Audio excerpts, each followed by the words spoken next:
I'm not sure if he was expecting to be in this setup. I think it was a shock for a lot of people to sort of see that happen. Elite athletes, they either generally pull towards each other or they pull apart from each other. Can you imagine a freight train with those three? Like three of the most wild riders to watch. I'm so excited because do they want that? I don't know. That's almost like an ego stroking thing. And there's a time and a place for that.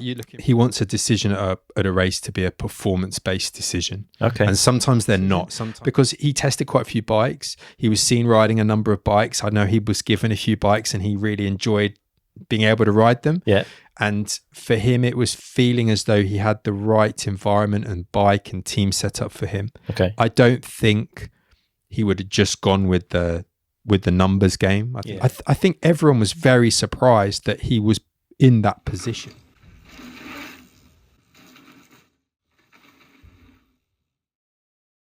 Alan Milway, welcome back to the Downtime Podcast, man. Thanks for coming over to Llangollen for this little sit down. How's things?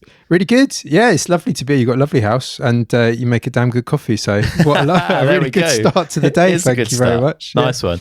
Well, we talked about doing this a little while ago, actually, maybe before Christmas, of getting together and talking about some of the team moves and maybe giving a bit of insight into what's going on for riders at this time of year.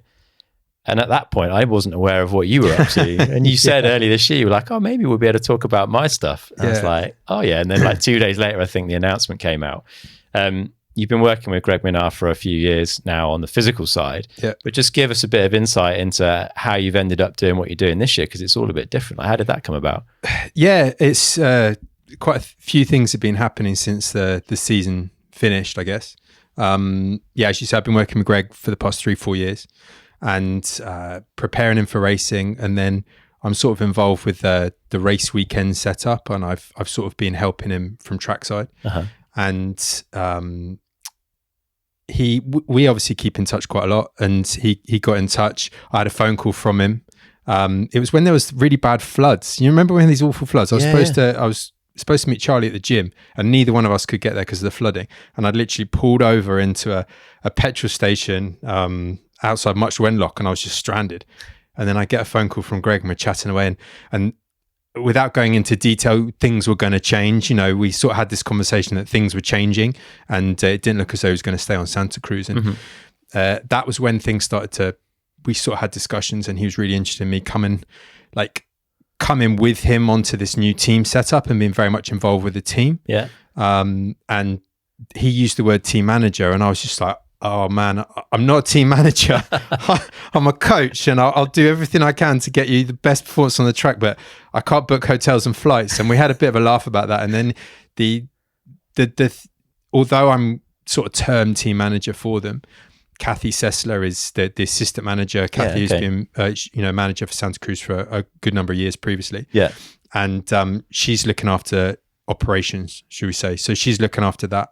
And my role is almost like, I think in a road cycling team, you call it a director sportif. Okay. So it's looking after the performance side. And then the third pillar there is Tom Duncan, who's looking after the engineering side and working with the engineers and the mechanics. Okay. So we've got these sort of three elements, but one of the key things that we've always talked about and Greg's really focused on is he wants a decision at a race to be a performance-based decision. Okay. And sometimes they're not. Sometimes they're sort of like they fall between two stools. So if it comes down to a decision being made, ultimately, like, we're going to try and make a decision based on the performance. So I'm really excited by it. It's been great to be involved with the whole operation. Yeah. We've had some great meetings where the engineers are there talking about the bikes. They've got a guy there who's come from Formula One, from McLaren, and he's really switched on. Mm-hmm. And I know a guy in Formula One, and you sort of understand the way they talk. You know, this is amazing. And I know Greg's really interested in that side because Greg loves the bike development and he always wants to push the bike development.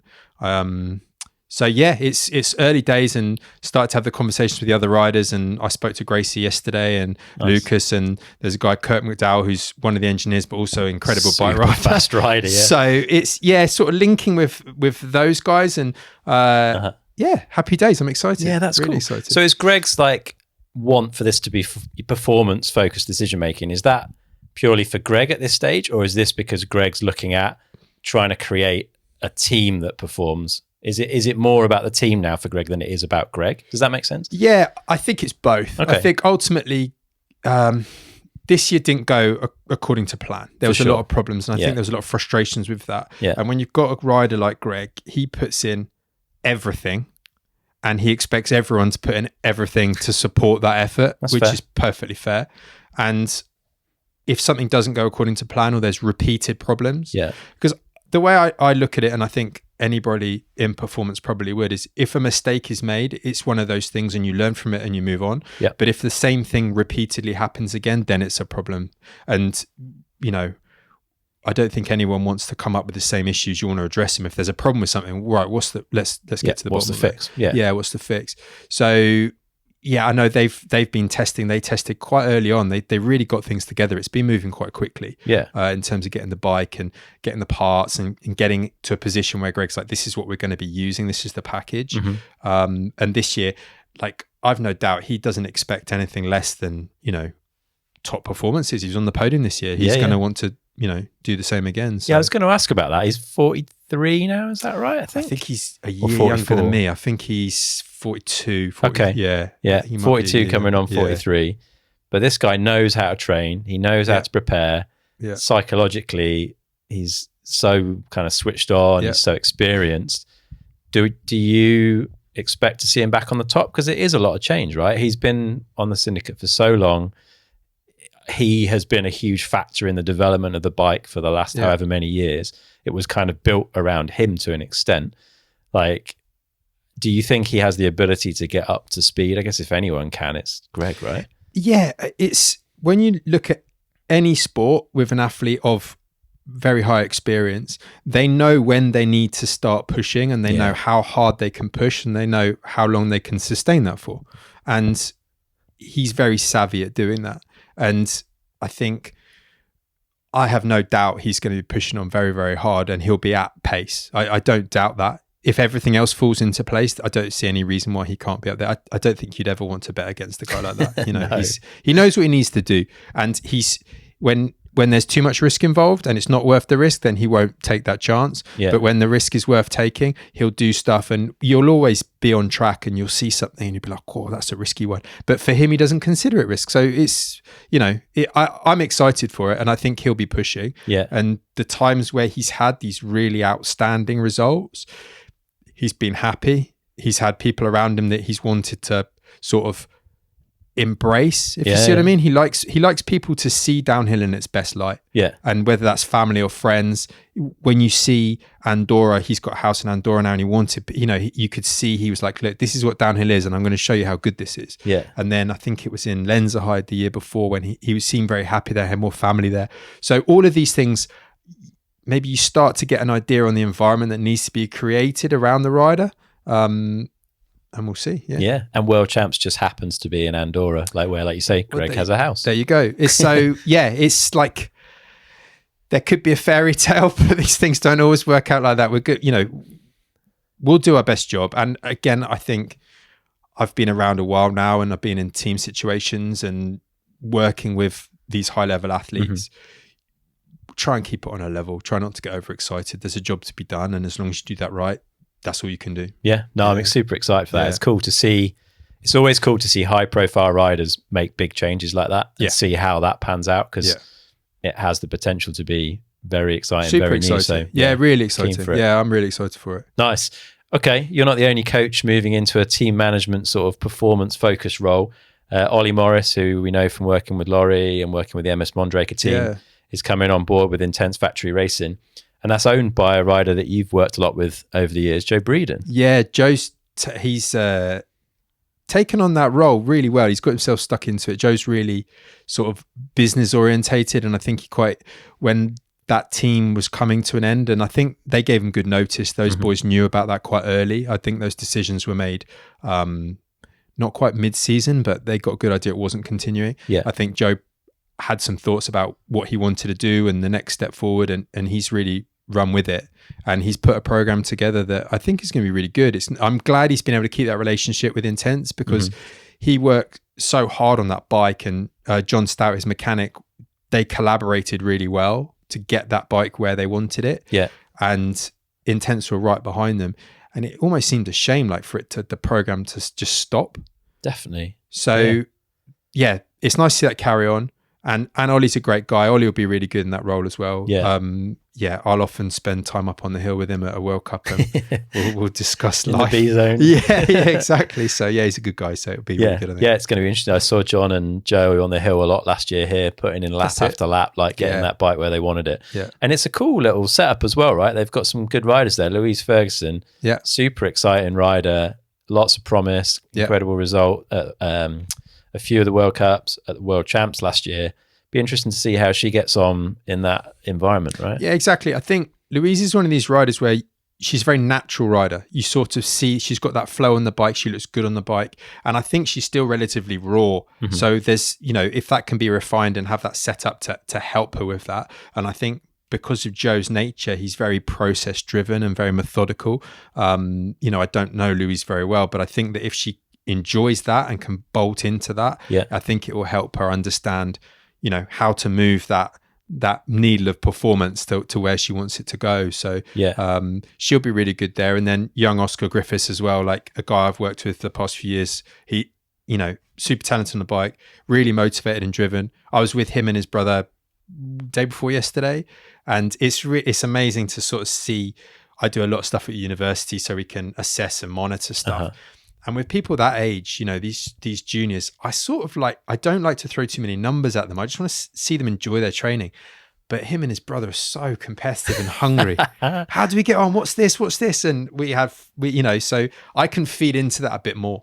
And sometimes I check myself, do we need to be doing this with a junior? And then I think, actually, it's safe, it's valid, it helps their motivation. Well, why not? If they're into it. And they're really into it. Yeah. And then we sort of discuss how their school is really supportive of what they're doing as well. So we can have the way they can train and link it with school is something that when I was at school or it just wouldn't have been not possible. An option, yeah. So for me, it was football. If you wanted to be a footballer, then they'd be like, yeah, great. You can practice here, there, or there. If you say I want to be a mountain biker, they're like, oh, sorry, you've got football at this time. We haven't got any flexibility. Yeah. So I think that's going to be really exciting. And interesting. He's like, I think when Oscar realizes that all he needs to do is ride like Oscar, he'll be fine. Yeah. That a lot of the time a rider will get to the top of the hill and for whatever reason, they just lose this sort of this trust in themselves. Yeah. I need to do something wildly different. And I think that has caused some of the crashes that Oscar went through, but his raw speed on track is unquestioned. So really good rider to watch. Yeah, for sure. And the final rider on that group, Ryder Lawrence, we're probably more familiar with his dad, Randy Lawrence. Yeah, so they went out to California, and I don't want to. Their stories to tell. They're not my stories to tell. But the fact that they met Randy Lawrence and I think David Pingree's name was brought into the mix, and they met Troy Lee. Like these sort of old school sort of Supercross. We were chatting about Supercross earlier today. They've probably got less interest because, Randy Lawrence was involved with McGrath back in the day. And so that next generation, from the sounds of it, his Randy's son is super quick. I think he suffered an injury out there. So it's sort of, put a little bit of a dampener on that progression. But they seem to get on really well with him.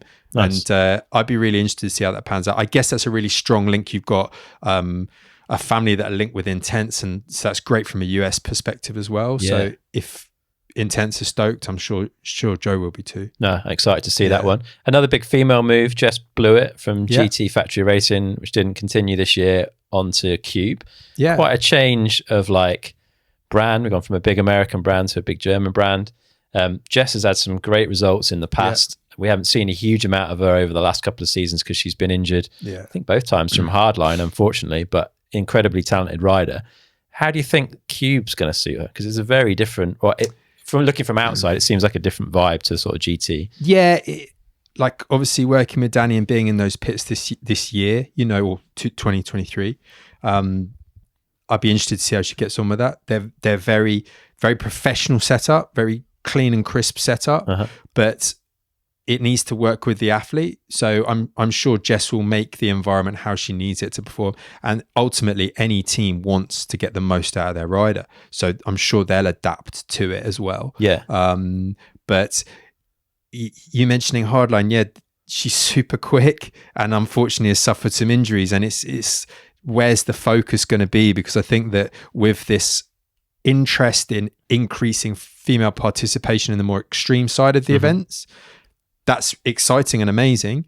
But my worry, the first year, I think the lads did hardline, there was quite a few injuries that came out of that. Yeah. And I'm sure there'll be this learning curve and understanding of what is possible and the differences in terms of tolerating force and landings. And, you know, you want to see girls excelling, and you don't want to see them getting injured. And if we can have this nice curve trending towards improved performance and, you know, exposure, and then still absolutely delivering on a World Cup track, I think it'd be amazing, wouldn't it? Yeah, for sure. Yeah, hopefully the lessons were learned from the guys' side of things, because like you say, there's a lot less injuries, still a few, but like less injuries at hardline than there was back in the day when everyone was kind of finding their feet with it. But that's interesting to see. It would be interesting to see. And we've not seen much of Cube on the free ride side of things. Like, I feel like their brand is more race focused than it is free ride focused. It'd be interesting to see where Jess heads with that, because she's incredibly talented at both. Yeah, I've always found it interesting how different brands align themselves with the market that they're in. And some of these brands that we might not be as familiar with, we don't maybe realize how big they are in Europe, and that, you know, their market in Europe is, they've probably got a very clear demographic that they focus on. So it'll be interesting to see how they expand that and maybe change that focus. Yeah, it'd be interesting to see that one and how that changes. Another big female move, possibly the biggest female rider move of the season, is Valley Hole. We know confirmed that she's leaving the SRAM RockShox team. It doesn't exist for this year.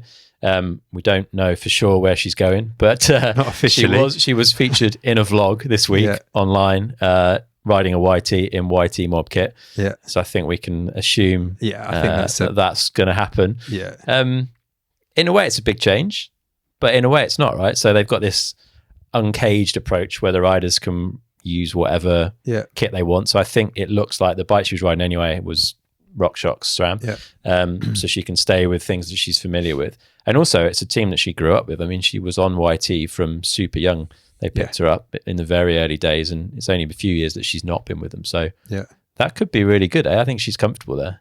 Yeah, I think so. And I think that some of the staff, or at least one of the staff members, might have moved across, so she's got some familiarity there. Nice.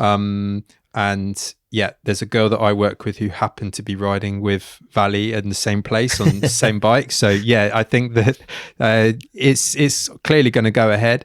And she's one of these girls that I think when she settles into that sort of self-confidence, in terms of not, the expectation often comes from other people, doesn't it? Like when people keep telling you, oh, you should win this, you should win that, it starts to weigh down on you. Because again, like I was saying with Oscar is that example, you know, Valley riding like Valley is a hard proposition for any other girl in that class. I think that's fair to say. And some of the mistakes we've seen have been quite surprising and sort of not out of character, but out of expectation, because you ride all weekend at Leger incredibly well, and then all of a sudden, you know, get rugby tackled by the first couple of corners. It's not something that you'd expect. But I know that will come for her, and I don't doubt that. And once she settles into that groove, she's going to be a force to be reckoned with. It. Yeah, it's going to be good. And what I think maybe a lot of people don't realize is that SRAM RockShox team was a pretty small setup. Like, I don't know how much, compared to some of the bigger teams, I don't know how much support Valley had, like in the pit and on the hill, compared to maybe some of the women that she was competing against. I mean, the YT setup is significantly bigger, and I think maybe even bigger again this year than it was last. So I'm intrigued to see, like, maybe she's got a few more personnel, a bit more support staff, some help on the hill. That's not that she needs it, but no, it's interesting you say that, because I know from a few years back that the RockShox truck, almost the service truck, was there, and then they were sort of an addition or an annex on the end of that. And sometimes it works really well. I think if you can imagine walking into a massive truck setup where there's a lot of support staff, a lot of money's gone into it, and you walk in and all of a sudden this big spotlight's on you. It's like, hey, we're here for you. Perform. Perform. That can be quite a lot to take on. I think you almost need to build up mentally for that, because what you want is you want to walk into that room and the spotlight comes down and you puff your chest out and go, yeah, I'm here. Let's do this. Yeah. And I think some riders will naturally go, I'm here for the show and I want this to be around getting the best outcome. And others almost want to come in the side door, just get their bike and go ride it. Yeah. And I think as a team structure, I think it's really important that you understand the characters you're working with, because if you've got someone who's quite introverted and you know that actually the best thing is to leave them to get on with it, then being careful about how you approach that's important. Yeah, true. And managing the media commitments can get quite testing, I think, for some of these riders. For sure. But we all know that the race teams are pretty much run by the marketing departments. It's part of a marketing thing. So we have to play that game and work with everyone here, but still get the most out of the riders. Yeah. Where do you think Valley sits on that spectrum? Do you think she's... I get the impression she's quite comfortable, quite outgoing, but I don't really know how easy she finds that media side. I don't know. I think it must be difficult if you're being asked the same questions. Yeah. I think if you get to know someone you're working with and they can make it fun and interesting, then no problem. But if you've got someone putting a microphone in your face asking you the same question and you're not comfortable, you're like, I've got to ask them the same thing again. Definitely. And you, as someone that is often pointing microphones in people's faces, you can hear those pre-written responses when you ask that question they've been asked 100 times. And you'll see that in other sports. It's really interesting when you start to, once you've been in mountain biking for a while and then you've worked in some other sports, and you see that when say a footballer or whatever's interviewed, they just give out the psychologist has given them the bounce back response, and we're here as the team and this, that and the other, and you just go, have that answer. I don't have to think about it. I don't want it to sort of get into my psyche or actually have to think about what you just said. But I think she'll do really well, and I don't doubt the bike. So it's going to be I like seeing people in different kits. Like the first race of the season, who's that? Yeah, it takes a while, doesn't it? And some of them you can just see the body position straight away. You're like, I know exactly who that is. And other people, you're like, who's this? I remember getting Jack Redding and Greg mixed up on the first race because Jack was in O'Neill kit and it was the same O'Neill kit as Greg. And I was like, they're quite tall, lean guys. And I was like, is that? And no, it's not. And then you sort of realize that, it's a different rider in different kit. It's Jackson and Laurie that confuse me. They're so similar in stature and and riding styles, bouncing jackrabbits down the track. Love incredible. it. Good stuff. Let's talk about another huge move, and I think this one caught a lot of people out. Thibaut Deprella from Commensal Muck-Off to Canyon Collective. That guy has got a lot on his plate, right? That's new bike, new suspension, new tires, everything's different. But we've seen it done. I mean, Jordan Williams came off one setup onto a completely different setup and won his first elite race. There's no reason Thibaut can't perform, but it's going to be interesting to see how he settles in there. Yeah, I think that move was quite a shock. And I think it was a shock for a lot of people to sort of see that happen for whatever reason there might be behind that. So he will need to settle quite quickly. I think he knows Fabian quite well. Okay. And my understanding of that setup, Fabian's heavily involved and he's a good guy because he's got a clear ethos about how he likes to see things done and the approach. And I think that if Thibaut fits into that, it will be really productive because they'll work together well. But I'm not sure if he was expecting to be in this setup. Okay. So it'll be really interesting to see how it pans out. And maybe it's good for the motivation to suddenly have I've got this big change. I'm facing a big change. Right. I'm moving into a good setup, an established setup. He's got some fast teammates and how they're all going to vibe, and that'll be interesting. I'm intrigued by that because Troy and Luca are both podium capable, win capable riders. They've not maybe had the performance that we'd expect from them. I think both of them have had highs and lows over the last couple of seasons. But they're putting someone into the mix with two guys that can already take the win, another rider that can definitely take the win. It's going to kind of up the competitive spirit in the team, I guess, give them all a bit of a push maybe. For sure. And in a situation like this, the way sometimes in some teams you've got the A rider and the B rider, and there's this predefined hierarchy. And the B rider might look at the A rider to bring them on. And the A rider will have it, right, I'm leading the show here. He's going to learn. Here we go. But in other environments where you've got multiple riders who are essentially at the same level, they've got to make that decision about how they're going to get the most out of it for everyone's benefit. Because you can look at it almost like a zero-sum game. If he wins, I lose. But I've seen that in the past, and I've really tried to battle that opinion with riders I coach to say, look, a rising tide raises all ships. If we can, if you can help each other, and that's what you saw and you've seen so well with Andy and Charlie over the past couple of years. Yeah. They're collaboratively so good together, and they can put their ego aside. And I think that's really the crux of it, is whether you can say, look, if we can learn off each other, and the way that Andy and Charlie have discuss things, collaborated. Should we try this? Should we try that? Does this work? Does that work? They vibe off each other and both learn. And it's only been for the good. I don't think you'd ever think that Charlie doing better than Andy has been a negative for Andy, or vice versa. No, completely. And I think, in going back to this example, you've got 3 riders that if they can work together, you could have 3 on the podium. It's another super team, right? And from a management point of view, you can understand that Fabian will probably want to try and instill that approach to say, guys, let's all work together on this. But sometimes you can't. If you don't get on with the guy, or you don't vibe, it might be really quite difficult. And sometimes elite athletes, they either generally pull towards each other, or they pull apart from each other. Yeah, totally. It'd be interesting, because Amaury and Thibaut seem to have a really good relationship. We've seen that on camera at the World Cups and in interviews and stuff.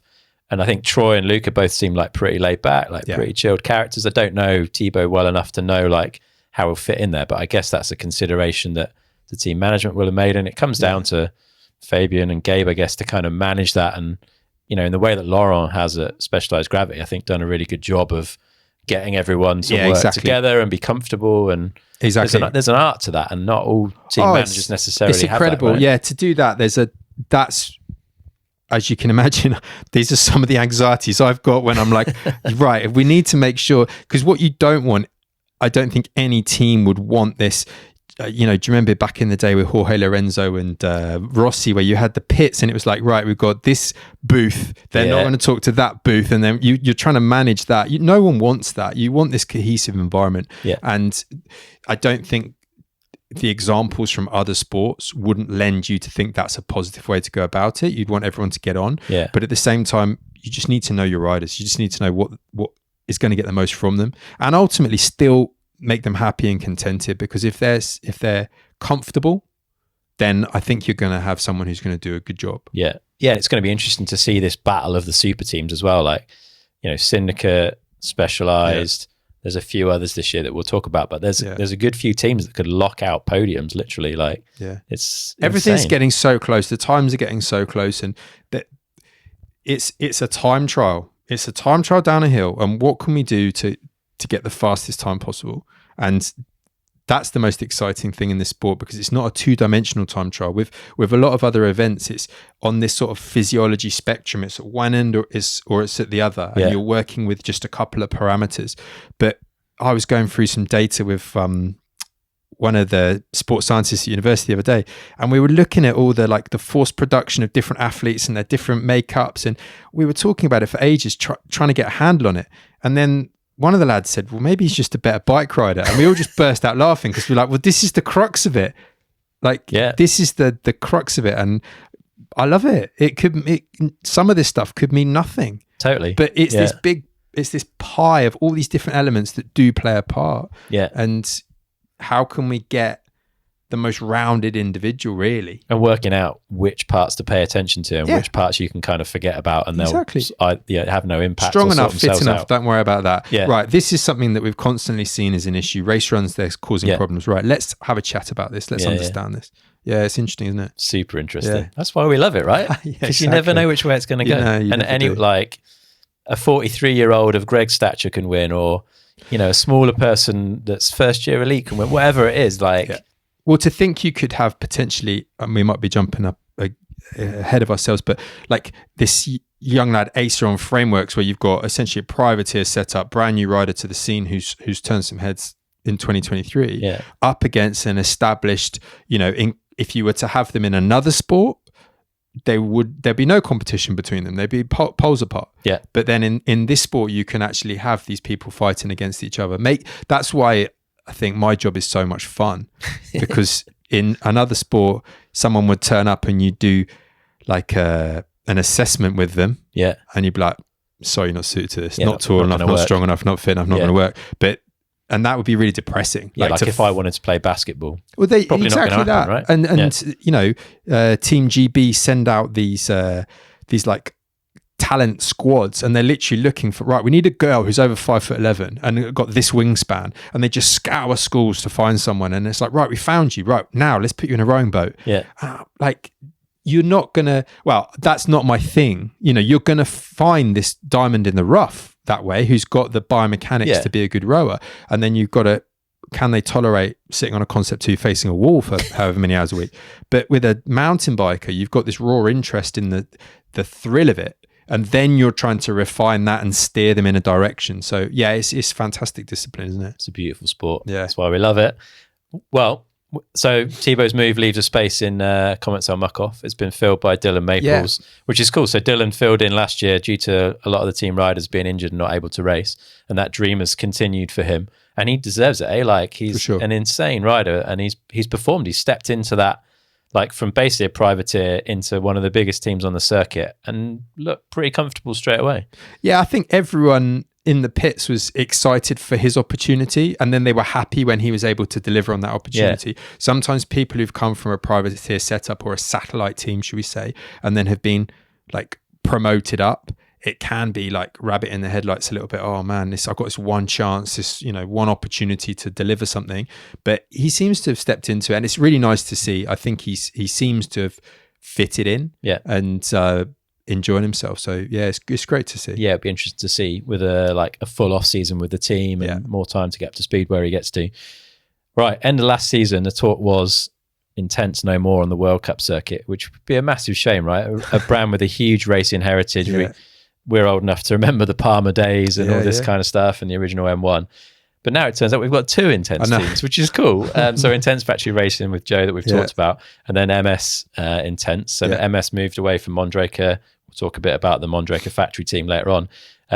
But it's basically the same as the MS team last year without Brooke, I think. So it's Eleanor Farina, David Trummer, Tuta Enrique Penne, and Jacob Dixon. All moving over to a totally different bike. It's going to be interesting because it's a very slick setup. They've got everything they need ready to go. They know how to run a race team. For sure. But everyone's got new bikes and stuff to learn. I think this will be the interesting thing, how they get used to the bikes, essentially. It's a big setup. It's always had a really big presence in the pits. It's been a really slick operation. And if people haven't been to the race, it's an interesting... It's quite different, isn't it? It's got these pods that bolt onto the side of a big truck. It's quite an interesting, unique setup there. And that move to Intense, I think Marcus has got quite a strong link with Intense from years past. So I can understand them moving back together, and they'll use that heritage.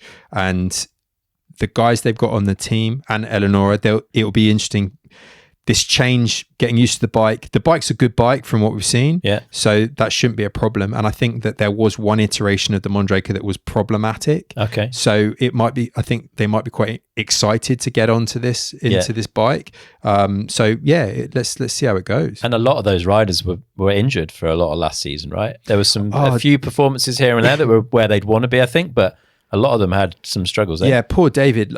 So David Trum's really good mates with Andy, and seeing David, he I can't remember whether it was Lenzerheide, he was literally limping like an old man. He was like bent over, and he'd really hurt his back, and he ended up having to go for an operation. It was really sad to see because he tried to ride through it, and it shows you how tough like professional athletes are. It was like he was an old man walking with a walking stick, you know, through the pits. And then I was thinking, well, you can't get on a bike. And then he was just trying to get himself, I think he wanted to get through a certain block of racing, get something out of it, and then go another operation. But it was really clear straight away that he needed to get himself sorted. And he's got himself sorted and is fit. And Jacob's someone who just seems to be under the radar and so quiet. You know, I don't know the lad very well. He seems like a lovely guy, but he doesn't push himself into the spotlight. He just wants his riding to get on with it. And I quite like that in a way. It's quite cool. And it's quite nice that a team is happy with that, because they can see the influence that a rider can have just from his riding. 100%. He had a rough one, because I think he had an injury and then he was just about healed, and then someone crashed into him in a car. It's really tough, isn't it? And it's when I'm sure you would feel as an athlete that they only care about last weekend. They only care about what you've just done. So you're trying to sort of get a roll on things, and I'm sure he'll be keen to get his teeth stuck into this new bike and almost a fresh start. Yeah, exactly that. Yeah. So Mondraker Factory Racing, it's a big statement for a team to take on a factory racing program. They've opened an HQ in the US. There's rumors that the team is pretty big budget. And it's again sort of super team lineup, like all podium capable, win capable riders, two of which you work with, Ronan Dunn and Dakota Norton, and then Ryan Pinkerton moving up into his first year elite. That's a wild setup. Yeah, I think I'm really excited by that. It's like Ronan had been in discussions with them for a while last year, and I think he was super excited to just get stuck into it. Yeah. And Dakota, like, he's so flamboyant on the bike, and I think he'll really enjoy it as well. I don't know Ryan very well at all, but they went for a test out in Spain, and they seem to really enjoy getting on with the bike. Okay. And again, they've got some preseason racing they want to do to get used to the bike. And Ronan's gone down to New Zealand like a lot of the guys have. Yeah. And I do wonder whether this year especially, there's a lot of people who've gone to the Southern Hemisphere, and with these changes of bikes, when it all boils down, it's what's my bike time be like? Have I got used to this new bike? How does it react? And taking us back many years when I was with the Athertons and we were on GT, we were trying like a 0 degree stem. It was like a zero reach stem. And I remember they did some testing and it all seemed fine. But then when we got to the first race in South Africa, it just didn't work. When it was at race pace, it was just like, it was awful. And that was a really interesting, I'm sort of thinking back to those times and understanding, look, you need to be riding these bikes quickly on tough tracks, on relevant tracks to what's going to be raced, to iron out these kinks, because a bike that rides well in one situation might not ride well in another. So I really like that fact. And I think they made a load of adaptations. The bike seems really good now. It seems like they've done a lot, tinkering with it. And I think that'd be a good vibe. It sounds like they all got on really well. That's good on the team camp. Yeah, on the team camp. It sounds like they all got on really well, and they sort of vibed off each other. And I'm excited for it. Can you imagine a freight train with those three? Like three of the most wild riders to watch. I'm so excited because, I just want them to stick Ronan at the front and hound him and just watch how mental it all gets. It's going to be really exciting. It is going to be interesting. And they I don't know about the other two, but I know Dakota likes a puzzle. I feel like he's learnt so much in the last couple of years about bike setup that he's in a good position to get up to speed on a bike quite quickly. He's been on a lot of different bikes in the last 3 or 4 seasons, and he's with that intent, he's really, I remember chatting to him in Leger, and the detail that he'd been going into to get set up was impressive. It's brilliant. And he's the same with his training. I was on the phone to him last night, and it's exactly that. He's very methodical, has a good think about it, has a reason. I can't do this, so I'm going to do that. They've had snow, so he drove like 10 hours to go ride moto just so he could actually, he wanted to have a positive week, and he'll put the effort into doing that. And I really like that. And we were discussing why we were doing certain things, and he was like worried, I haven't done a lot of this because of he's had some illness. And it's all of these things that I really love the discussion, because a rider always wants to feel as though it's a perfect scenario. But the nature of mountain biking, unfortunately, is that things can get in the way. You've got to make a trip here, you've got to travel there, you might get ill, and a rider also gets injured. So all of these things are part of it. But when you've got a rider like Dakota, who's very thoughtful about his approach, and he's always looking to keep inching forward, you're going to have something that's going to be exciting to witness, really. Yeah, bring it. I can't wait for the first race. It's too far away. Do you think Fort William's a good place to have that first race? I don't know, mate, to be honest. It's a bit of a brutal way to kick off the season, isn't it? I kind of I don't know. I don't think it's the best track to watch on TV, personally. Yeah, because the top shot is always from quite a distance. You don't really see what's going on. The wood section's pretty short. You do see it, but there's not really that much there. And then the motorway's not very exciting, although it often tends to kind of have a bearing on the results. So I don't know. Yeah, I'd say Lenzerheid's not the most exciting, but I think it's relatively good to watch, at least. I'm not sure Fort William is. The thing with Lenzerheide was, what was really frustrating was that the best bit of Lenzerheide just wasn't shown. No, that off camber at the top, especially when it was so fresh. much going on, and it was super exciting. And that's where you can imagine new bike, new rider, line choice, things could really shake up. Yeah. But a track like Fort William is sort of, it's a dyed in the wall track. We know where we're going. We know what's happening. And I don't mean that to be critical. I think it's just the way it is. Yeah. And it'll be, I also think from a bike setup point of view, like Fort William has its, I would say unique challenges, but they're very specific for that track and getting a bike that works. So maybe it will affect how people want to practice pre-season to, you know, to have that really high average speed sort of track and rough, rocky, brutal. Yeah. How's the bike holding up? How hard can I push for this amount of time? Yeah. I mean, it'll be interesting. It'll be good racing, no doubt. Yeah, the racing sort. I think that's where what concerned me a few years back when things were getting super bike parky was the argument was, well, the racing's good. I was like, yeah, the racing's always good, but we can make it even better by giving everyone a bit more option and, you know, that natural element that personally I love to see something develop through the week. And to see a rider like in Leger, we'd start on say line A, that's the line, and then actually this line B is looking way better now. And then, actually line C. And then come race day, an hour before race run, you know what, guys, line A is looking as though it's really developed nicely now. Line C's gone. And all of this, I think, is part of the puzzle. I really like that. Yeah. But when you come to a section and you're standing there going, well, there's one way to ride this, and you just got to be perfect. Yeah. It's a slightly different challenge. Do you think the changes they made to Fort William for champs were good? Because they sort of smoothed things out a bit and like built up some of the turns and... Yeah, I think it was good. Yeah. Because it was, the boys enjoyed riding it and the girls enjoyed riding it. And that to me is a really important part of the track. The worst thing is when someone comes down the track and they're like, you know, it's rough or it's not very fun or it's janky or there's the vibe isn't good. If the vibe's good and the riders are excited by it, I think that's your starting point. And then they start to get creative. And at World Champs, what I found most interesting about that track was they'd made these changes and then the wood section was where it was all new. Yeah. But once we got that figured out, and certainly with Charlie, we sort of felt, you know what, the times, that's not going to be where the differences are. And when we looked at the splits, maybe it's further up here. And I think that approach was really interesting, and it's going to be good going back there because people would have seen that and they would have seen where Charlie took the time out of them, and they'll understand, right, we need to make these changes. So again, it's how people, the strategy will come into it again. Yeah. Always interesting.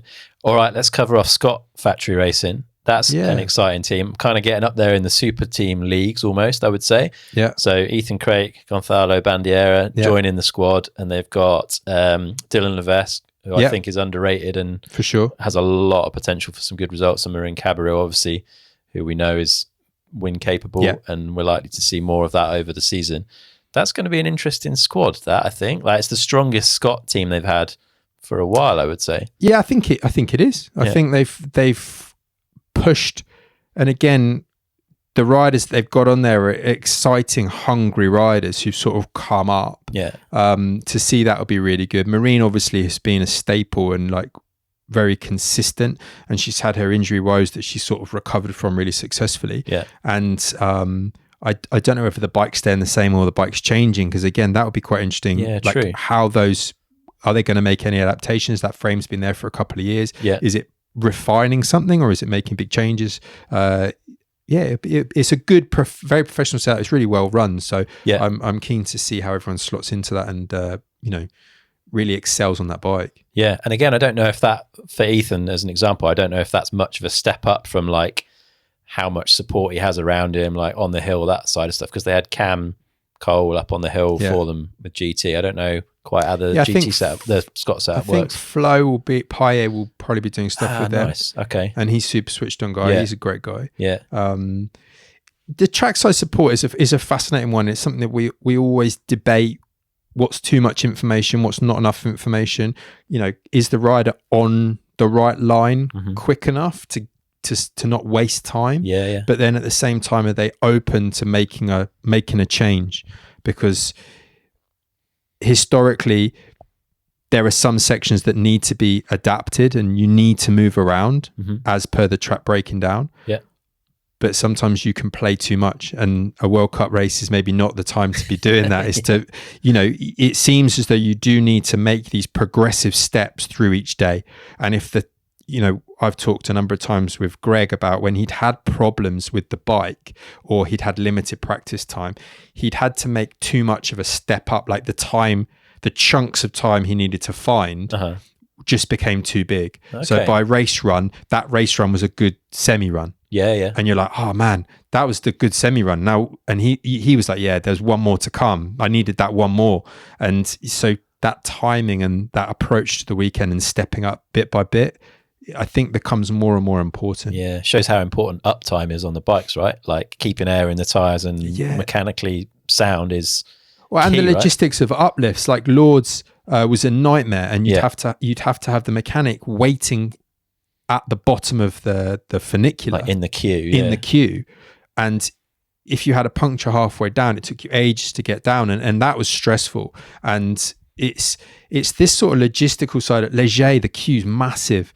There was debate, should we just section the top bit so we can dial that in and then jump in from the lake? And then the organization weren't very happy with that. And all of these things become sort of the unseen stuff that management, support staff are fretting over because of what you're saying. They want time on the bike, time on the track, and make the most of it. Yeah, it's interesting to see. Like, I think teams take very different approaches. Like the Syndicate, I think, are pretty full on with it. Like they've got PE and Gazzy B on track. They've all the riders are like on WhatsApp in the lift, like, can you check this? Can you look at that? Getting info. And I guess those riders are comfortable and able to adapt. Maybe other riders don't feel so comfortable, like making a change every run. This is it, isn't it? And again, it's getting to know your rider, because it's I can name a number of instances where I've been asked to look at a certain section of track, and I'd filmed every rider through that track for probably 40 minutes, not sent any of the information, and gone, you're fine. You're on the right line. And I just sent them the footage of them riding a section. That's perfect. Yeah. Because I just felt, what's the point in sending them 3 different line options that weren't really working? Someone looking messier. I timed it. I'd seen that their time was as quick, if not quicker. And I felt as though that sort of bandwidth that the riders, the line choice on one tiny bit of the track versus the other 4 minutes, versus the bike setup, versus the tire choice, versus the how many spaces I've got under my stem. All of these things are going on. Yeah. And I think it's refining the feedback so that it's the most important information when required gets fed back. And then if you want to break something down afterwards, to go, look, why did you say that? You can lay it all out. Here's the side-by-side. Here's the timing. Here's why I've made that call. But then you need to build the trust, because some people just say, send me all the footage. I want to see it all. I want to make the decision. And you're like, if that's what you want, that's what I'll do. Yeah. So how many of those conversations happen then? Like that post-event analysis of how did the process go this week? Not necessarily how did my run go, but like, did I have too much information? Was I playing around here too much? Did you do what I wanted on the hill? Like, are those things happening? And does it vary like rider to rider? Yeah, I'll often want that feedback to understand what went well, what didn't go well, what needs to change. And sometimes it will be on me. Sometimes it helps me push a rider in a certain direction. Like, I won't name the rider. Yeah, of course. But there was a section on a certain piece of track where there was, I think, 3 options, and the rider was taking one option. He was really comfortable on that. But in the timing, and I'd spent a long time up there, I was like, you need to move, because it's 0.8 of a second in this section that's being lost on that line. And they were like, no, but I'm more comfortable here. This is where I want to be. And I was like, well, do you want to try the other one? And they tried it and didn't really like it. But I thought maybe they should persevere a bit, but they went back to what they were doing. And then in the race run, we've got all those sectors. That sector, 0.8 slower. And it was like, and it's not a case of going, I told you so, because, hey, I might have had no impact on that whatsoever. But if you've analysed something, assessed something and gone, you know what, I do think you need to try this based on all the evidence available, and it's not done, all you're trying to do is say, were you comfortable with that outcome? Yeah. Or in hindsight, maybe should you have tried this other line? Mm-hmm. And so that's all you're trying to do. And a lot of the time you need some evidence. These athletes want evidence.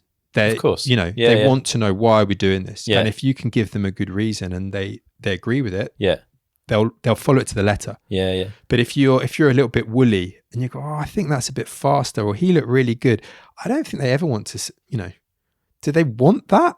I don't know.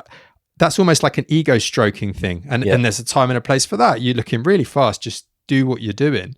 But sometimes if you've seen that someone has been creative and they've moved on something that's faster, we're talking about this time trial again, aren't we? Like it's faster. Do you find riders in the majority kind of know what they need and how they need to be treated and work with you? Or do you find that sometimes you have to try and convince them of what they need? Does that make sense? It does make sense. Yeah. Well, I'd say 99.9% of the time, you're just on the outside giving them what they're asking for, really, because they're so in tune with themselves. They know full well. I guess they wouldn't be there. They wouldn't be there if they didn't. Yeah. The only problem is if you're in your blinkered state at a race, which you obviously are, it's sometimes quite hard to see something that's just outside of this field of vision.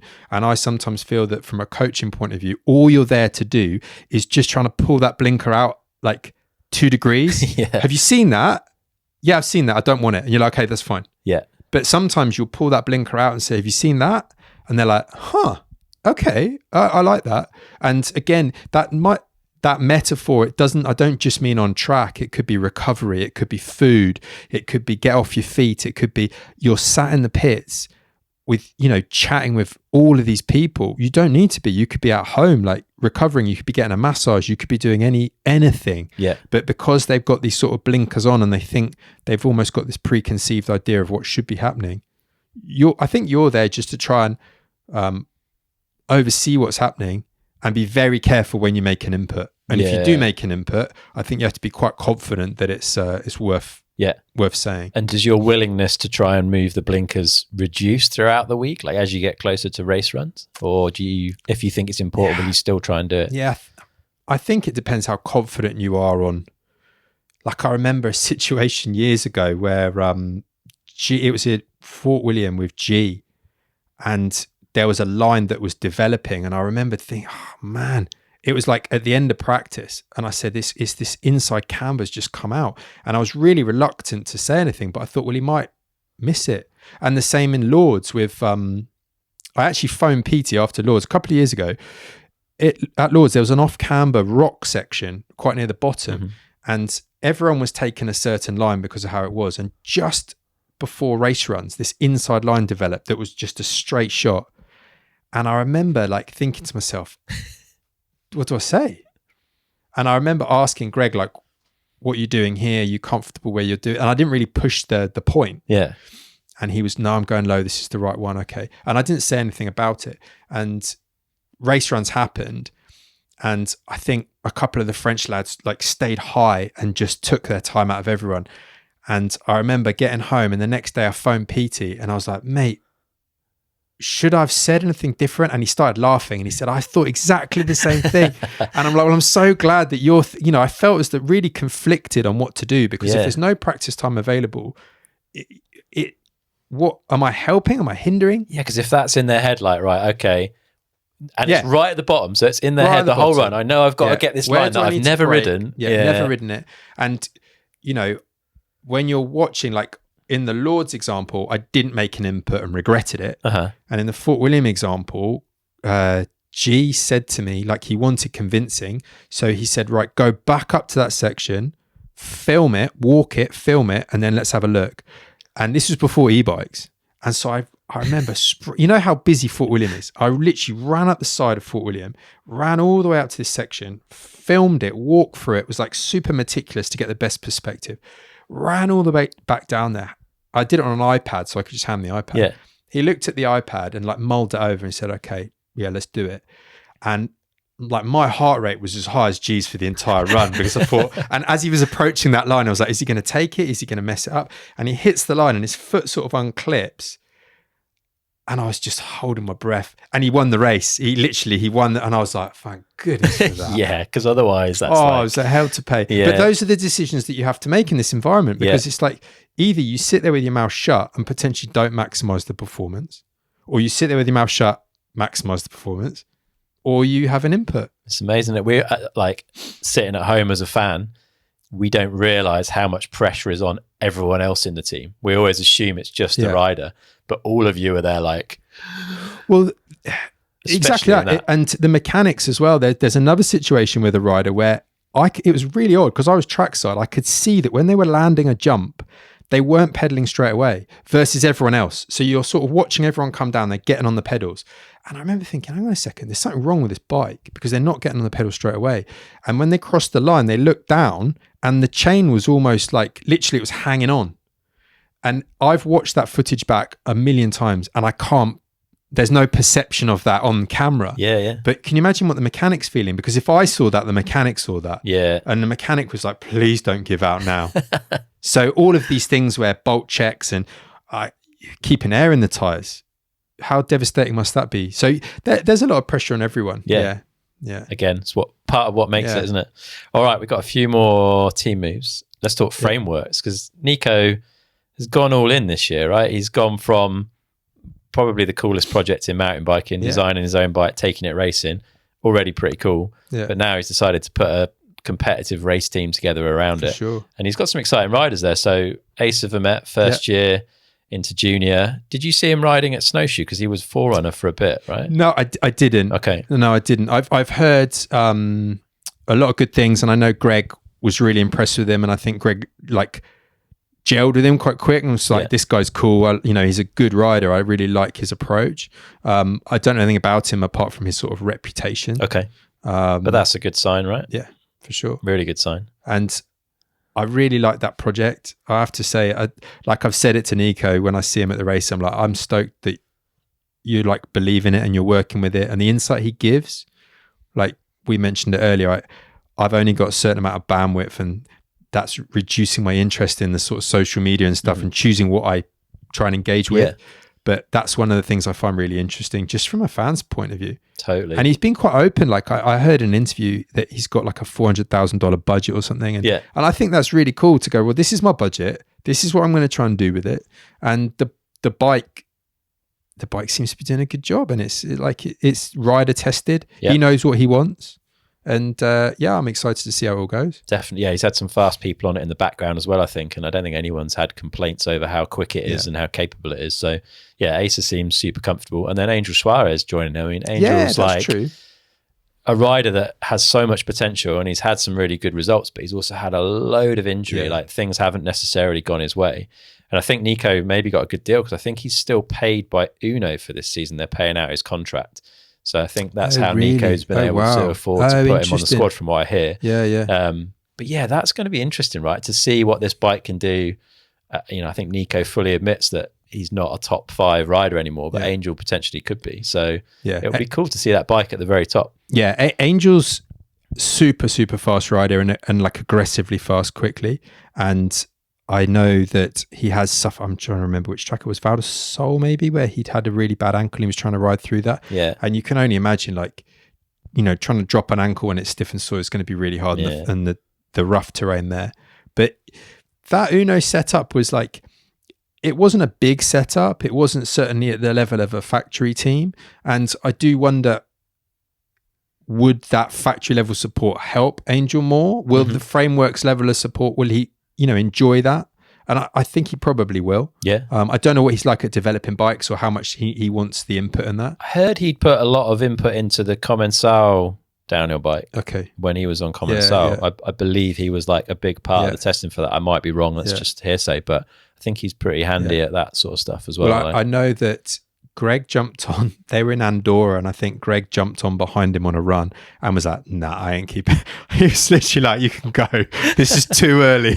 I'm not risking life and limb to keep up with you on this. That was last year. And I remember him he just arrived or something. And Angel just goes, he's just like fully pinned the entire time. Fair play. So it's going to be interesting. And Martin Whiteley, like behind the scenes as the team manager, I guess, or sorting all of that stuff out, and it's always a slick ship when Martin's in charge of it. Yeah, he's so much experience. Like he's one of the guys that's had, I'd say, a lot of influence in a very positive way on the professionalism of mountain biking and downhill mountain biking. And I think he always wants the best for his team and the athletes, and I think he wants it done quite specifically, and I think that's good because everyone knows where they stand. Yeah. So it'd be really it's great to have him involved in these sorts of roles. Yeah, I would say, and not a new relationship for Angel or Nico, right? Yeah. Both those guys have worked with Martin for many years, so exactly they all know each other. It's comfortable. Yeah, good to go. It'd be interesting to see what they've done with the setup, because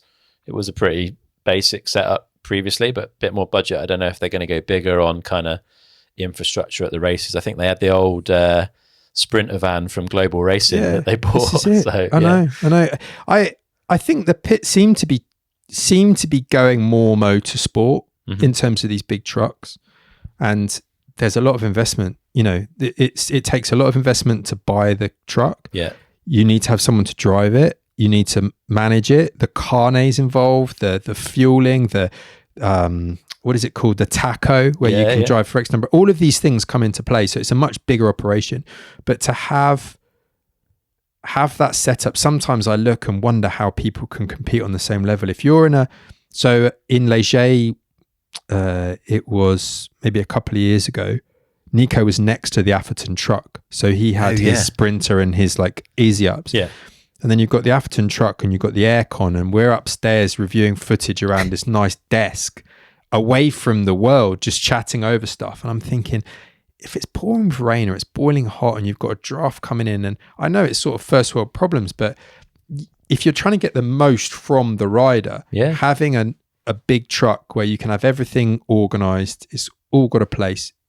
It does help. It definitely does. And even between trucks, right? Like some people have bought old trucks that have been used for other things and maybe they're not perfect, and then you've got other teams that are like kitting out a brand new truck, designing it exactly how they want it for the way they're going to use it. So even within that, like there's a variety of kind of level, I think. Yeah. There's a lot going on, and I've been involved with some of these conversations quite recently, and it's really interesting to sort of dig into what do we think we want out of this? You know, is it accommodation for the mechanics? Is it somewhere for the riders? Is it a storage bin for all the parts so they're always on the truck? And normally it's a combination of all of them. Right? And a lot of the motorsport trucks have been designed around race cars, where it's just you have to have room for two cars. So there's big spaces. But if you can find an MXGP truck or an X motorcycle racing truck, then they're a bit more, you know, to what a mountain biker would want. Yeah, I love looking around them. They're all so different. It's can you imagine? Yeah. But it's again incredible things. But let's go testing in Llangollen. Can't take the truck. It's not happening, is it? Can't bring the truck. So all of these things sort of start to come into play, and it's definitely going down the sort of motorsport route. And I think from selling the sport, that's quite important. I think trying to bring sponsors in and people who are interested to watch it, who don't necessarily want to get completely muddy feet and get caught in a muddy field. We love that, and I think that element needs to be kept. But if you want to encourage an outside sponsor, you want to be able to say, hey, look, we're promoting, you know, this professional image, and we can show a really slick setup here. I wonder how long it'll be before we see like the hospitality area being built within all the pits. I guess like MS are the closest to having something like that. Like the second of the two glass cubes is more like where they have team dinner and stuff, but you could use it for hospitality. Whereas most pits at the minute are just geared up really for the functionality of what riders and mechanics and the team need. So as that develops, it'll be interesting. I think it should really, because if I go back to the days when I was working, I did a lot of work in British Championship Motocross, coaching a lot of those riders. And that was standard. Like Honda would have they'd have their hospitality pit, and you walk into the truck and there'd be a whole section set aside for hospitality to welcome the sponsors. It was very much understood that was part of it. And I think that it can be quite difficult. I've seen many a situation where you've got sponsors coming into the pit as a rider's starting to warm up, or the mechanics just wash the bike, and the mechanic's standing there with a dripping bike that he wants to prep, and he's got these 4 or 5 people who are like, hey, we're from such and such a brand, and then the team manager's trying to obviously be polite and engage with them, but he's going, can you just get out of the way, because we've got a race to prepare for, and the rider's got to go up in 30 minutes. And all of these things are just a clash. But if you've got it needs staff. If you've got someone that's managing in that process, then it works well together, I think. But then you need the money from the outside sponsors to fund the staff and the hospitality area. It's interesting to see like it's how quickly that will develop. And how long it will take. Like, will we get the penetration like from Warner Brothers Discovery coverage that we need to get that money in? And who knows? Interesting. It's going to change. All right, we've got a few other riders to cover, and at this point, they're not confirmed. They might be, some of them, maybe by the time this goes out. Brooke McDonald off MS Mondraker, we know that. He posted a picture of a bike all penned out recently. Strong suspicions from people that he's joining Forbidden, which would be cool, I think. Like, it's a bike with that high pivot, like it eats. And Brooke, so does Brooke. Yeah, exactly. Like, I wonder if that feels like that might be quite a good match, maybe, like to see what he does on a bike that will really like plow, and his aggressive style would think would really work with. But I'd love to see Brooke feel like he's delivering race runs again, because he's got that raw, exciting nature about him in terms of his riding. And I think I probably said that a lot in this podcast, but it's true the way he rides. And he's had some horrific injuries that he's come back from, and just to see him, after that crash in Croatia, like to be back up and walking and riding and back to himself again is a huge win anyway. And anything else I consider is a huge bonus for him. But he doesn't want to be turning up to races and not feeling like he's delivering for himself. 100%. So to be on a bike, it's probably a new start, new opportunity. So it'll be interesting to see how that goes, because that, from what I understand, it's a great bike, and I think they've that was based around there was a trail bike that then grew into a downhill bike, didn't it? Right. So The Supernaut, I think it's called, but hear good things. So that would be cool. Ollie Davis, you worked with, I think. Some great results last season. Definitely turned a few heads. We know he's not on the Union. We don't know where he's going for sure. Again, all based on internet rumours. Strong rumours of Commensal Schwalbe, I think, which is a team that we haven't seen any releases from yet. You were saying before we hopped on, actually, that Ollie was a strongly courted rider last year. Ollie turned a lot of heads. He's a lovely guy. His results just jumped and jumped and jumped. And he was, there was a lot of buzz in the pits about where Ollie would go and what Ollie was going to do. And I think Joe Bowman at that Union team has been amazing, because he wants it to be a stepping stone. And I love that ethos behind that team, to say, look, we want to bring riders on, we want to give them support they've not had, we want to promote them, and then we want to see them go on to the next thing. And I think Ollie was a really good personification of that. 100%. And to feel as though that was, I think Joe was stoked for him, and I think Joe wanted to help him in that process to make the right decision, because he tested quite a few bikes. He was seen riding a number of bikes. I know he was given a few bikes, and he really enjoyed being able to ride them. And for him, it was feeling as though he had the right environment and bike and team set up for him. I don't think he would have just gone with the numbers game. I think he would have felt as though it was what was right for him, because he's quite a quiet lad. I think he just wants to ride his bike. Like we were talking before, I don't think that he, at the moment anyway, want to walk through the awning and then have that big spotlight on him and people just rush around him. I think he wants to feel like he can just crack on, and often that's the best way. Excited to see where he ends up, and excited to see how he gets on for the season. He's been testing his new bike. He's been testing a lot and been playing with quite a lot, and he's excited. I know he's got a trip to Europe coming up soon with the team that he's joining, and that'll be really cool to see how he gels with them, and they want to work with him. There's been some really good communication, so that's exciting. Promising stuff. Another rider very well, you've worked with on and off for many years, Danny Hart. Feels like he's kind of been one of the riders that's taken the brunt of the troubles that the industry's facing at the moment, and left, as far as everyone knows, without a ride. Doesn't look like he's having a bad time out in New Zealand, though, and he seems to be swinging his leg over a nuke proof from what we can see. Have you had much chat with Danny? Do we know much about that? I speak to Danny most days, to be honest. We communicate quite a lot. He's down in New Zealand. He had that, there was like a locals race down there in Queenstown that he won just the other day, and I think he was quite excited to put in he felt as though I think he delivered pretty well on that track. It's obviously really early days, and he's obviously on a nuke proof. But I think using Danny as the example, it shows that there's this sort of huge split in the industry. You've got some teams that have come in and they've they found a money tree somewhere, and like they've shaken it pretty hard, and that's amazing. But there's other teams, we're cutting back, we're cutting down, we're reducing, we're streamlining, and those were I'd say the big impression during the second half of the year was budgets are going to be tightened, belts are going to be tightened, right? We're going to be a bit more limited. And then you hear of these big team launches and you're like, wow, this is amazing. We've got, they're really investing some of these companies and that's brilliant for the sport. Yeah, it's ace. And they want to put, Norco really want to make the best team, bike setup, everything. Yeah. And then you've got the flip side where Danny has sort of been left high and dry from a big part of it. I think there's some good stuff in the works for him. I don't think it's shaken out properly. I don't think it's clear cut. He'll be the first to say when it is all settled and he's happy and he's got it all sorted. But the main thing is for someone like him, and I've been really impressed with it, is he's understanding what he can control and what he can't control. And when the stuff he can control, just you've got to get on with it. You've got to train. Like he's training really hard, and I think he feels as though he needs to do that so that when he turns up, wherever he is in the pits and whatever bike he's on and whatever kit he's wearing, he's ready to do the job. And I think it'll be lovely to see him succeed this year, because that smile he'll have will be like a genuine, like, look guys, I'm still here. Why have you forgotten about me? And I was shocked. And when you read, like, I think everyone was very surprised that he was in that position. But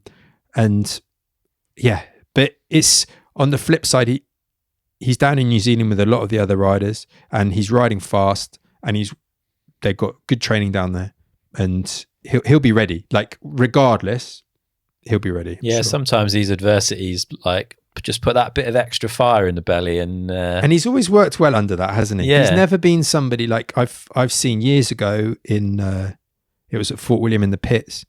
He'd had some conflict down in the pits, and I was thinking, oh man, how's he going to be able to do this? And I think he came fourth behind Gwynny or second behind Gwynny or something. This was years ago, and I just remember being amazed how he's able to almost channel adversity or things that are going against him and use it in a positive way.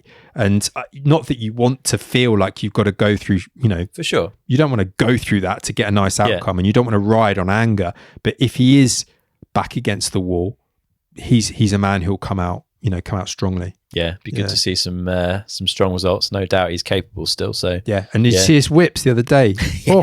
Boy can whip, can't he? He can ride a bike, can't he? They did a whip-off competition, and I wanted to see whether Bernard was there, because I wanted to make sure that he'd beaten Bernard in the whip-off competition, stir it up between them, because I think he's staying with Bernard at the moment. Yes, I believe so. It'd be good. Exciting. Nice.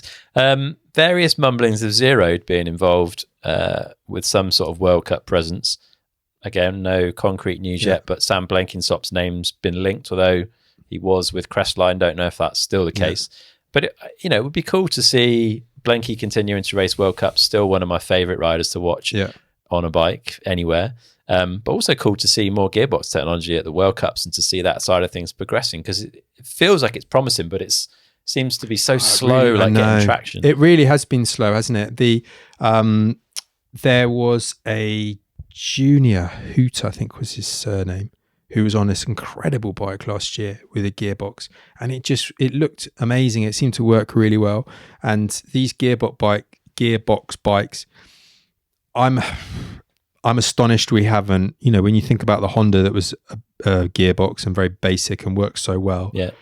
I don't know the reasons. I guess they're commercial reasons why we haven't gone that way, because maybe we won't sell enough of them and it's not a sustainable thing.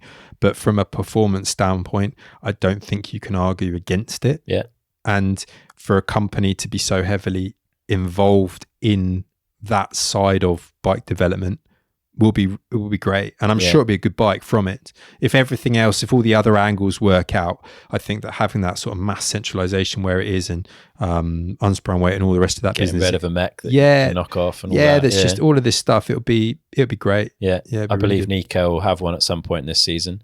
Oh, really? I think he wanted to shake it down before putting it under any of the rest of the team, but he definitely had a gearbox to play with, so it'd be mega. I think this is the sort of, almost, if you can have the prototype that the customer doesn't always get, but the customer wants to buy into the brand. That's the gold standard. That's like the top end motorsport level. If you're talking MotoGP or F1, we're not riding the same bikes as the professionals. We're riding the trickle down that comes from it. Yeah. But in mountain biking, that's never really seemed to be the case. It's almost like they want to be on the bikes that the customer will be getting ASAP. Yeah. And the gearbox might be one of those things where we just need one of those two big companies that begin with S. If one of them makes one, then we can all get cracking. Then things change. Yeah. Yeah, definitely. And then I think the last one on my list, Aaron Gwynn. He was a great commentator. Yes. I thought he did an amazing job and really added to the product that we get to watch from home. Maybe you're trackside more than I am, but still, I think he was great. But I definitely love to see him back racing. I think there's still a lot of fire there and a lot of talent, and we've not seen the last of him. Yeah. Rumours of Yeti, again, don't know how strong that is, but it'd be kind of cool to see that come back around, eh? Where he started, and a company that he sort of, from my understanding, moved from motocross into sort of onto a Yeti bike and had success straight away, then was incredibly dominant, and then has had some issues with injuries and, you know, bike not being where he needed it. And now, it'd be nice to see him back on the Yeti for sure. And I think nice to see him at the sharp end in the fight. You want to see these riders in the thick of it. Yeah. And feeling as though they've delivered what they can deliver, because we know the potential for incredible performances is there. Yeah. It doesn't fade away.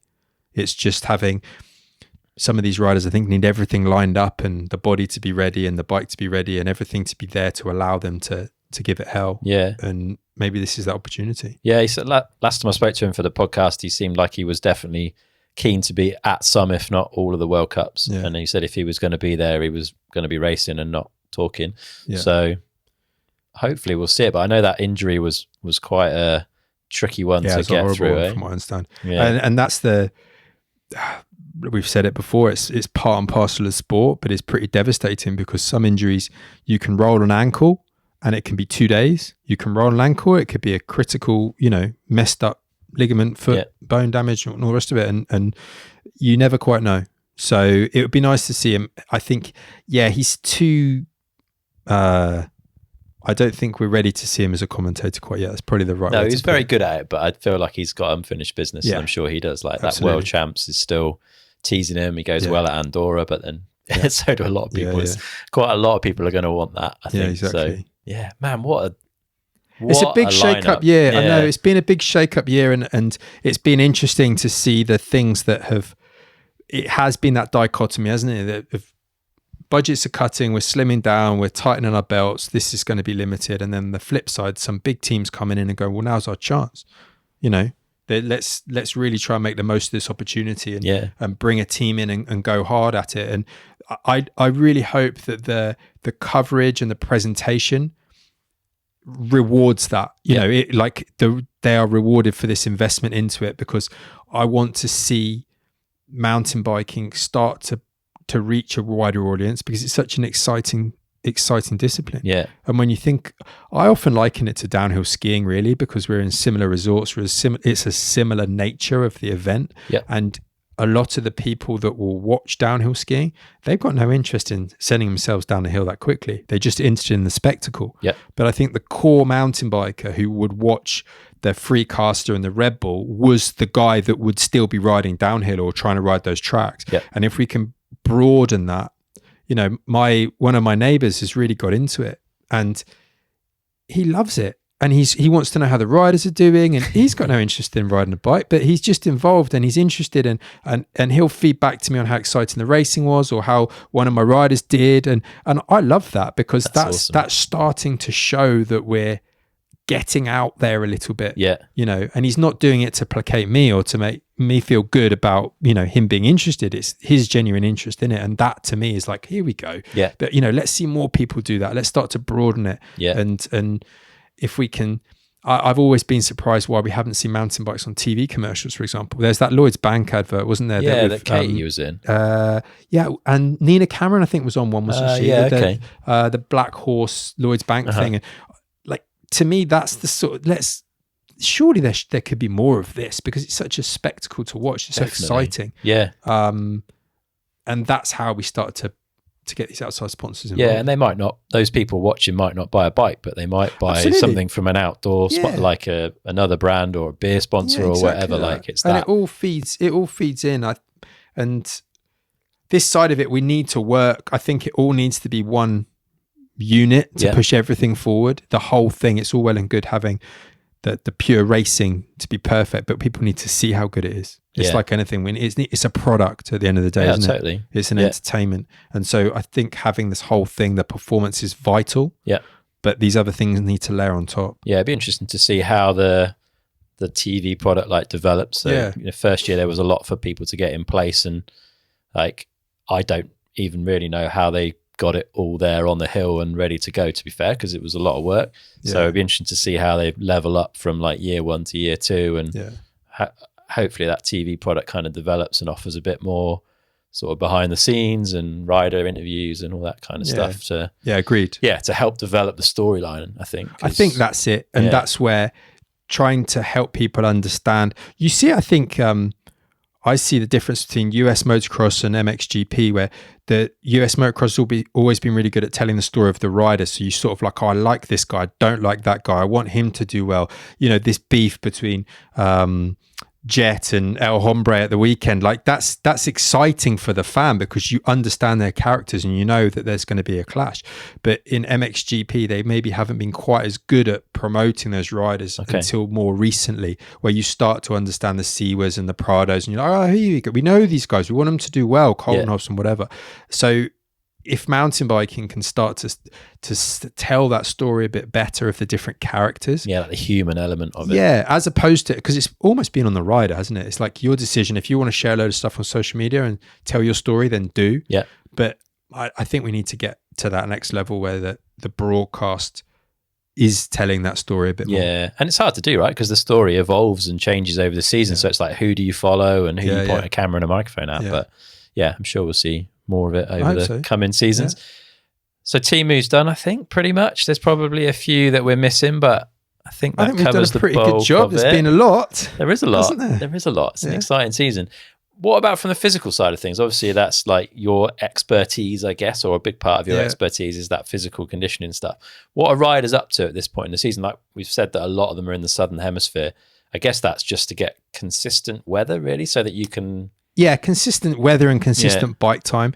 In the UK, obviously, we're limited in where we ride, and if people are wanting to get good downhill time, different people have had different reasons for going down there, but it seems to be one of the years where a lot of people have wanted to go to the Southern Hemisphere, but still keep that nice training focus. So everyone's trying to be fit and strong and get to know this new bike.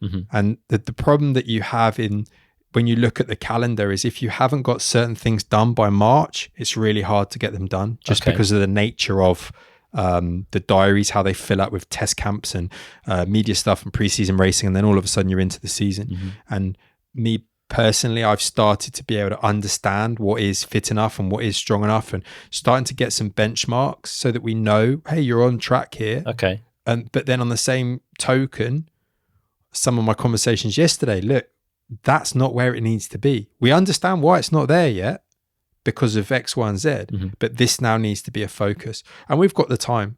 But I think if you're not clear on some of the directions you need to go, you can get carried away of just going, I just need to work harder, or I just need to work on this one. And again, the blinkers start to come on. And I think part of my job is definitely to say, have you considered this? Can we just make sure this part is looked after?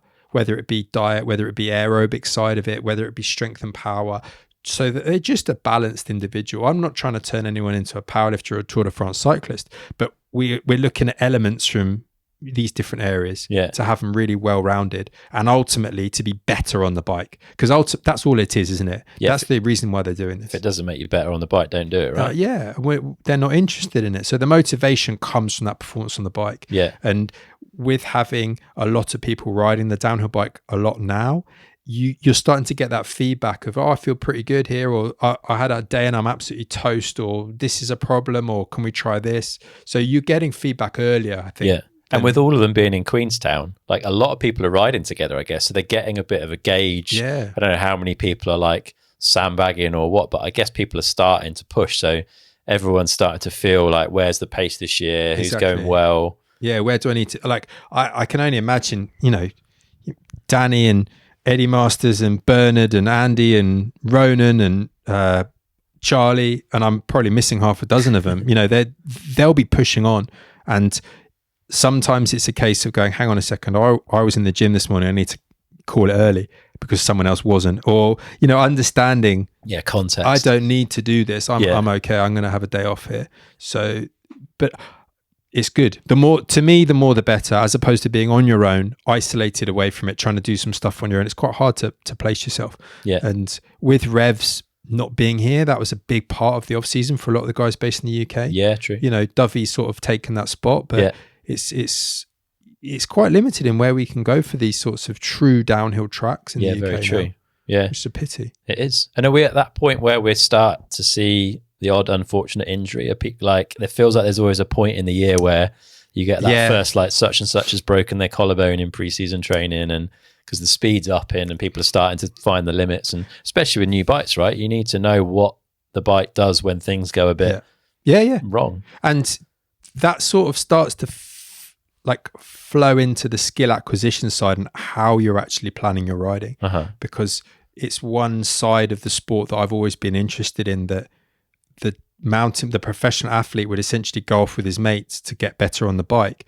And you couldn't imagine Michael Jordan doing that, or Rory McIlroy doing that, or like David Beckham doing that. You know, he'd be practicing something with input, and they'd structure something and they'd try and work out, how are we going to get better here? It's not just a case of going faster. Yeah. You know, and you see it with, I think I was interested with Valentino Rossi having that ranch where they have limited time on the MotoGP bike. So the guys are riding sort of dirt track and understanding what happens when the bike moves, and the speeds are a lot lower, but the movement of the bike is key. And then you can scale that back up, put it on a asphalt track at 200 k's an hour, and the process is still similar. Interesting. So I've tried to do quite a lot of reading around that side and how you can alter different constraints to try and say, look, it's not just a case about going faster. How are you going to learn so that these things bolt one on top of each other? Yeah. And sometimes variability is something that maybe doesn't happen. Okay.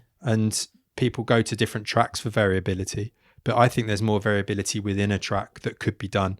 And that isn't against the stopwatch. Yeah. And sometimes the stopwatch maybe comes out a bit early and people are like, well, let's just see how fast we can go. How do you think about introducing variability into one track then? What sort of things?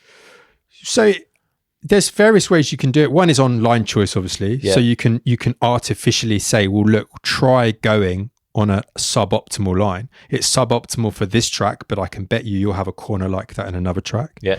But also how you ride the track, because there might be a section where you will always try and, you know, if we're talking about some sort of rhythm, go 2-1 or go outside here or jump up. Try different ways of doing it. What does the bike do? Mm-hmm. And you don't always have to wick the speed up. Okay. And even adding, you know, one of the interesting concepts is adding like random variability within that. And you can almost decide, well, I've got this piece of track. Let's try manualing this into a section. Let's try pumping this. Let's try, you know, bunny hopping in. All of these things can add variability into how you enter a section. Yeah. And as long as you're not putting yourself at risk in terms of crashing, you want something that gives you this opportunity to learn.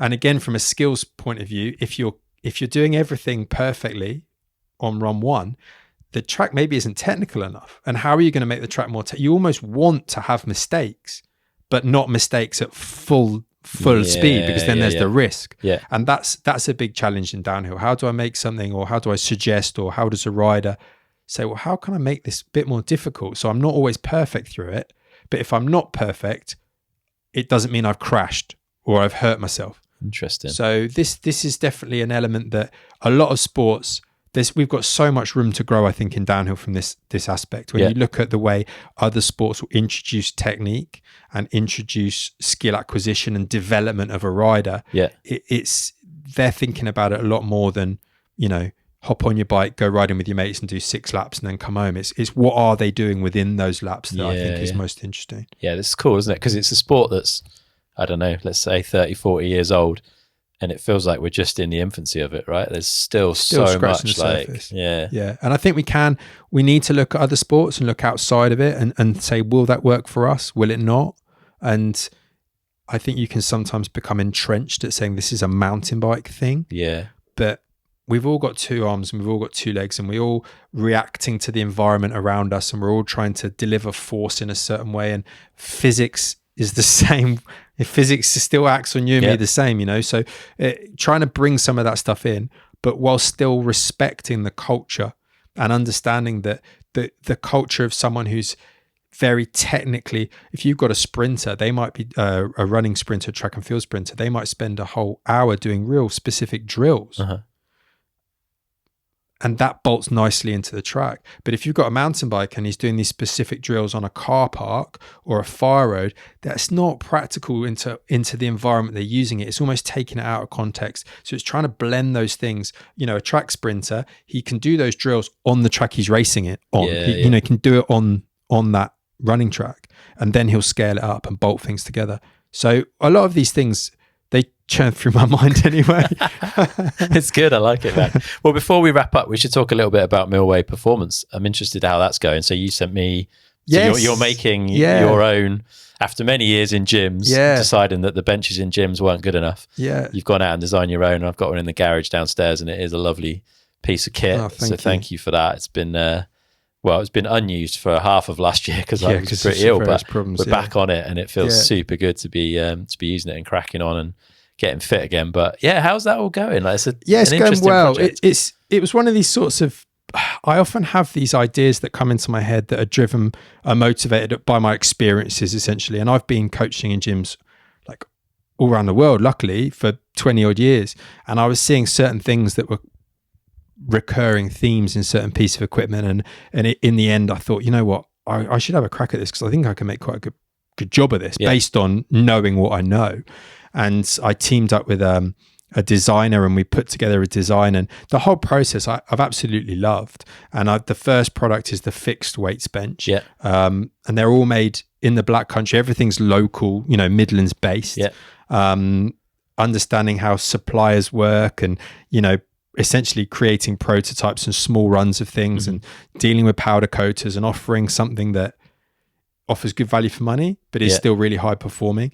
Not easy to do. It's not easy to do. And the problem is that a lot of people will just say, I'll just get the cheap one. And then it'll be rickety and it'll fall apart and it's just crap. And I'm trying to say, well, look, you'll buy this once and it will last forever, really, hopefully. But that's my first product. That's really good. It's something that I'm almost looking at it to be very much like a gradual building thing that I'm not throwing.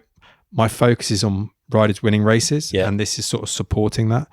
But I've been I'm developing another product at the moment and speaking to some universities about some stuff and speaking to some designers and trying to get something that I think will be really helpful. Nice. More gym related. Gym related. It's very much, to me, it's not mountain bike specific, but because I come across the same challenges being in the gym day in, day out, and I feel as though the fitness industry is sometimes all about just churning stuff out.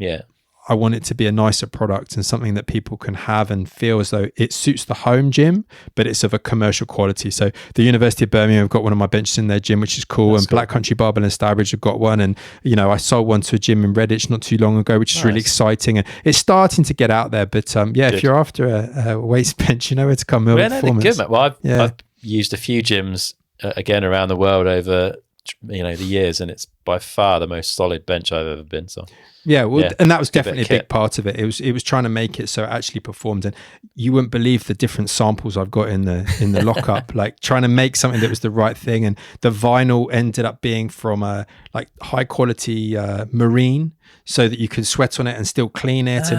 Because a lot of them, if you're going to the gym, you'll see this cracked vinyl. It's horrible. And it's horrible stuff. And yes, it's cheap, and they'll use it and then probably be on a higher lease, so they just send them back and get some fresh ones. But I don't want to go down that route. And so a lot of this stuff, the actual raw materials are much higher quality, and the cost comes with that. But I'm loving it. It's something that I really enjoy it, and because it's a different space in my head from the mountain biking. In a way, it's cathartic too. Nice. If people want to check that out, where's the website? Yeah, milwayperformance.com for that. Yeah, nice. Everything's on there, and there's an Instagram page as well. And you'll start to see, like, I'm trying to offer them different colors and what have you. But the main thing for me is getting people a product that they know is going to work. It's not going to fall apart, and you're not putting together something out of IKEA. You're not there for an hour and a half bolting it all together. No, it was about a 2-minute job. Exactly. I've done all the hard work. That was a big part of it. I when my wife comes back with those brown cardboard boxes, I'm like, you can't be kidding me. No, not again. 3 hours of my Sunday evening building a unit or something. Living the dream. And what about if people want to follow your stuff? Where are they looking for that? I guess social media. Alan I think it's Alan Milway on Instagram. I'll take out all the links and stick them in the show notes. So it's nice I try and use it as almost a bit of an online CV to give people a bit of an insight into what I'm doing. I won't post workouts every day and stuff like that, but I try and give people an idea of what I do with my riders and some of the testing we're doing, some of the exercises we're doing. And we're all about performance at World Cups and World Champs, and I'm excited to put with people that's their, that's what they want. And I love supporting them in that. Nice one, man. Well, thank you. It's been an absolute pleasure picking your brain on a few bits and pieces. Thank you. Made me even more excited for the upcoming season. I can't wait. I know, it's still only January. I know. I heard a mnemonic the other day that was like 30 days, half September, blah, blah, blah. And like January has 7,000 days in it. It feels like, it's been going on a while. Not in a bad way. Let's get out of the way. Let's crack on. Because spring's only around the corner. Once we're in the middle of February, then we'll be cooking on gas then. Yeah. Looking forward to it, man. Nice. I'll see you trackside at Fort William. Yes, look forward to it. Wicked. Cheers, Thank mate. you, mate. See you later. See ya.